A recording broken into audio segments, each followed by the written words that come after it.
മാന്യ പ്രേക്ഷകർക്ക് ഇലഞ്ഞൂർ ബ്ലോഗിൻ്റെ പുതിയൊരു വീഡിയോയിലേക്ക് ഹാർദവമായ സ്വാഗതം. പ്രിയമുള്ളവരെ, നമ്മളൊക്കെ നമ്മുടെ ജീവിതത്തെപ്പറ്റി ചില കാഴ്ചപ്പാടുകൾ വച്ചു പുലർത്തുകയും ജീവിത ലക്ഷ്യം നേടിയെടുക്കാൻ വേണ്ടി കഠിനമായി പരിശ്രമിക്കുകയും ഒക്കെ ചെയ്യുന്നുണ്ട്. എന്നാൽ നമ്മളിൽ ബഹുഭൂരിപക്ഷം പേരുടെയും ആ ലക്ഷ്യത്തിലെത്തിച്ചേരാൻ നമ്മൾ വളരെയധികം പിന്നോട്ടാണ്. അപ്പോൾ നമ്മുടെ ജീവിത ലക്ഷ്യത്തിൽ എത്തിച്ചേരാൻ നമ്മുടെ ആഗ്രഹങ്ങൾ പൂർത്തീകരിക്കാൻ എന്താണ് നമുക്ക് തടസ്സമായി നിൽക്കുന്നത് എന്നതിനെപ്പറ്റി നമുക്കൊരു വിചിന്തനം ചെയ്യാം. പ്രിയമുള്ളവരെ, ഒരിക്കൽ ഒരു ശിഷ്യൻ തൻ്റെ ഗുരുവിനോട് ചോദിച്ചു, അല്ലയോ ഗുരു, ആഗ്രഹവും തീവ്രമായ ആഗ്രഹവും തമ്മിൽ എന്താണ് വ്യത്യാസം?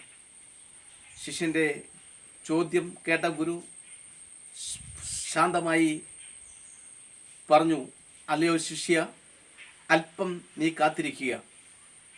നിൻ്റെ ഈ ചോദ്യത്തിൻ്റെ മറുപടി വളരെ പെട്ടെന്ന് പറഞ്ഞു തരാൻ കഴിയുകയില്ല. ശരി ഗുരു എന്ന് പറഞ്ഞു. ആ ദിവസങ്ങൾ കഴിഞ്ഞു.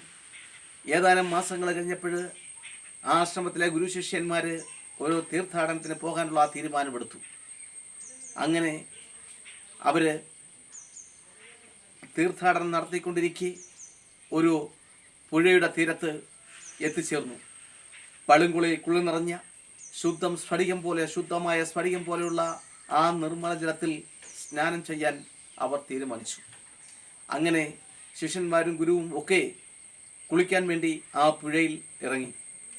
ഉടനെ തന്നോട് ചോദ്യം ചോദിച്ച ആ ശിഷ്യൻ്റെ അടുത്ത് ഗുരുവെത്തി. ആ ശിഷ്യൻ്റെ മുടിയിൽ പിടിച്ച് ആ പുഴയിലെ വെള്ളത്തിലേക്ക് മുക്കി. കുറച്ചു നേരം കഴിഞ്ഞപ്പോൾ ആ ശിഷ്യന് ശ്വാസം മുട്ടി മരിക്കുന്ന ഒരവസ്ഥയിലേക്ക് എത്തിയപ്പോൾ ഗുരു തൻ്റെ ആ പിടുത്തം വിട്ടു. ഉടൻ തന്നെ ആ ശിഷ്യൻ പെട്ടെന്ന് തലപൊക്കി ഉയർന്നെഴുന്നേറ്റ് ഗുരുവിനെ നോക്കി. ഉടനെ പുഞ്ചിരിച്ചുകൊണ്ട് ആ ഗുരു ശിഷ്യനോട് ചോദിച്ചു, അല്ലയോ ശിഷ്യ, ഞാൻ നിന്നെ ആ വെള്ളത്തിൽ മുക്കിക്കൊണ്ടിരുന്നപ്പോൾ നിനക്ക് എന്താണ് തോന്നിയത്? ഉടൻ ശിഷ്യൻ പറഞ്ഞു, ഗുരു, എനിക്ക് തോന്നിയതോ എങ്ങനെയെങ്കിലും ശ്വാസം വിട്ടാൽ മതി എന്നാണ് എനിക്ക് തോന്നുന്നത്. അല്ലാതെ ഒരു ചിന്തയും എൻ്റെ മനസ്സിലേക്ക് കടന്നു വന്നതേയില്ല. ഇത് കേട്ട് പുഞ്ചിരിച്ചുകൊണ്ട് ശാന്തനായി ഗുരു പറഞ്ഞു, നീ അന്നൊരിക്കൽ എന്നോട് ചോദിച്ച ചോദ്യത്തിൻ്റെ ഉത്തരമാണിത്. ആഗ്രഹവും തീവ്രമായ ആഗ്രഹവും തമ്മിലുള്ള വ്യത്യാസം എന്താണെന്ന് നീ ചോദിച്ചില്ലേ? അപ്പോഴേ ഞാൻ നിന്നെ വെള്ളത്തിൽ മുക്കിപ്പിടിച്ചുകൊണ്ടിരുന്ന സമയത്ത് നിനക്ക് തോന്നിയത് തീവ്രമായ ആഗ്രഹമാണ്. പ്രിയപ്പെട്ടവരെ, തീവ്രമായ ആഗ്രഹം എന്ന് പറയുമ്പോൾ നമുക്ക് നേടിയെടുക്കേണ്ട ലക്ഷ്യത്തെപ്പറ്റി അല്ലാതെ മറ്റൊന്നിനെ പറ്റിയും ഒരു ചിന്ത നമ്മുടെ മനസ്സിൽ കയറുകയേയില്ല.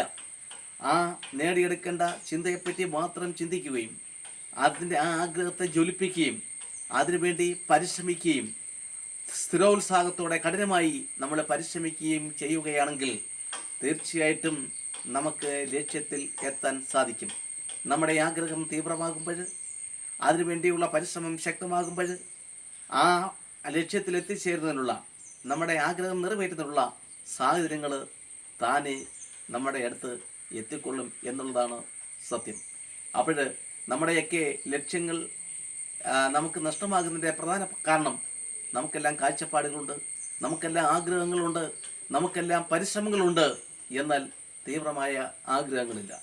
എന്നാൽ പ്രിയമുള്ളവരെ, ഇപ്പോൾ മുതൽ നമുക്ക് എത്തിച്ചേരുന്ന ലക്ഷ്യത്തെപ്പറ്റി തീവ്രമായി ആഗ്രഹിച്ചുകൊണ്ട് അതിനുവേണ്ടി കഠിനമായി പ്രവർത്തിച്ചുകൊണ്ട് നമുക്ക് ഇന്നത്തെ ദിവസം തുടക്കം കുറിക്കാം. എല്ലാവർക്കും എൻ്റെ ശുഭദിനാശംസകൾ നേരുന്നു.